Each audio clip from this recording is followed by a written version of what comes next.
Welcome to S99 TV news. Singareni యాజమాన్యం మొక్కుబడిగా medical board నిర్వహించి చేతులు దులుపుకుంటే సరిపోదు. పెండింగ్ లో ఉన్న 2000 మంది దరఖాస్తులు పూర్తయ్యే వరకు ప్రతి నెల సింగరేణి మెడికల్ బోర్డు నిర్వహించాలి. అలియాస్ పేర్లతో ఉద్యోగాలు రాక ఇబ్బంది పడుతున్న యువ మిత్రుల సమస్యలు వెంటనే పరిష్కరించాలని డిమాండ్ చేస్తున్నాం. జై తెలంగాణ. అందరికీ నమస్కారం. సింగరేణి కార్మికుల కోసం వారి డిపెండెంట్ ఉద్యోగాలకు సంబంధించి మెడికల్ బోర్డు పెట్టే విషయమై గత నెలలో తెలంగాణ రక్షణ సేనను అదేవిధంగా HMS నుండి మేము ప్రభుత్వానికి గట్టిగా హెచ్చరించడం జరిగింది. మీరు కనుక మెడికల్ బోర్డు పెట్టకపోతే నిరవధిక నిరాహార దీక్ష చేస్తామని చెప్పి హెచ్చరిక చేస్తే వెంటనే ప్రభుత్వం పోయిన నెలలో మెడికల్ బోర్డు పెట్టడం జరిగింది. మరి 1 మంత్ అయిపోతా ఉంది. ఈసారి పెట్టేటటువంటి ఊసే లేకుండా పోయింది. మేము ఈ మాట కూడా పోయినసారి చెప్పినాం. మీరేదో మేము అడిగినప్పుడు 1 నెల పెట్టి మళ్ళీ ప్రతి సందర్భంలో కూడా ఇబ్బంది పెట్టద్దు కార్మికుల్ని. పెండింగ్ ఏవైతే ఉన్నాయో 2000 మందివి మెడికల్ బోర్డులో పెట్టుకొని అప్లికేషన్స్ పెట్టుకొని ఉన్నారో వాళ్ళందరికీ కూడా కంప్లీట్గా పూర్తయ్యేంత వరకు ఎవ్రీ మంత్ ప్రతి నెల మెడికల్ బోర్డు పెట్టాలని మళ్ళీ ఒకసారి డిమాండ్ చేస్తూ ఉన్నాం. ఈ నెలలో తక్షణమే మెడికల్ బోర్డు పెట్టాలని కూడా HMS నుండి తెలంగాణ రక్షణ సేన నుండి మేము డిమాండ్ చేస్తూ ఉన్నాం.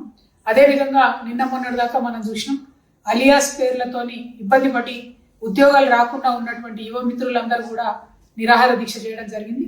మరి వారిని విచిత్రం ఏంటంటే ప్రభుత్వం స్పందించలేదు, కానీ అదే ప్రభుత్వంలో భాగస్వామిగా ఉన్నటువంటి కూనంనేని సాంబశివరావు గారు ఏదైతే ఆ పార్టీ యొక్క యూనియన్ అధికారంలో ఉన్నప్పుడే వీళ్ళ హక్కుల్ని కోల్పోయేటట్టు చేసిండ్రో అదే సాంబశివరావు గారు నిన్న వెళ్ళి వీరితోని దీక్ష విరమింపజేసారు.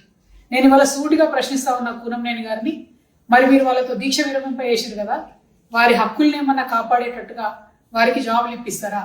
ఏంటి సొల్యూషన్? ఎందుకోసం వాళ్ళని విరమింపజేసిండ్రు? ఇదివరకు అన్ని యూనియన్లు ఒప్పుకొని అఫిడవిట్ తీసుకొని మరి వాళ్ళకు ఉద్యోగాలు ఇవ్వాలని చెప్పి అందరం మేము మాట్లాడినప్పుడు ఎగ్గొట్టింది మీరే. మళ్ళీ ఇప్పుడు పోయి వాళ్ళని దీక్ష విరమింపజేసేది కూడా మీరే. ఈ ద్వంద్వ వైఖరి కరెక్ట్ కాదు. మీ యొక్క ఈ డ్యూయల్ యాటిట్యూడ్ని మొత్తం సింగరేణిలో ఉన్నటువంటి యువ మిత్రులందరూ కూడా అబ్జర్వ్ చేస్తూ ఉన్నారు, నోటీస్ చేస్తూ ఉన్నారు. మీరు ప్రభుత్వంలో భాగస్వామిగా ఉన్నారు, మీరు వెళ్ళండి, కన్విన్స్ చేయండి, అర్జెంటుగా అఫిడవిట్ తీసుకొని ప్రభుత్వం నుంచి అలియాస్ పేర్లున్న వారికి సొల్యూషన్ ఇవ్వాలని చెప్పి మేము డిమాండ్ చేస్తూ ఆ యువ మిత్రులందరూ కూడా మీరు చేసినటువంటి దీక్షకు సంపూర్ణంగా HMS తరఫున తెలంగాణ రక్షణ సేవ తరఫున మా మద్దతు ఉంది. నైతికంగా మీతో మేము ఎప్పుడు కూడా ఉన్నాం. ఈ ఇష్యూ కోసం ఫైట్ చేస్తామని తెలియజేస్తూ ఇమ్మీడియట్గా మెడికల్ బోర్డు పెట్టాలి, అలియాస్ నేమ్ వారికి సొల్యూషన్ చూపించాలని ప్రభుత్వాన్ని డిమాండ్ చేస్తున్నాను. జై తెలంగాణ, జై సింగరేణి, జై HMS, జై TRS.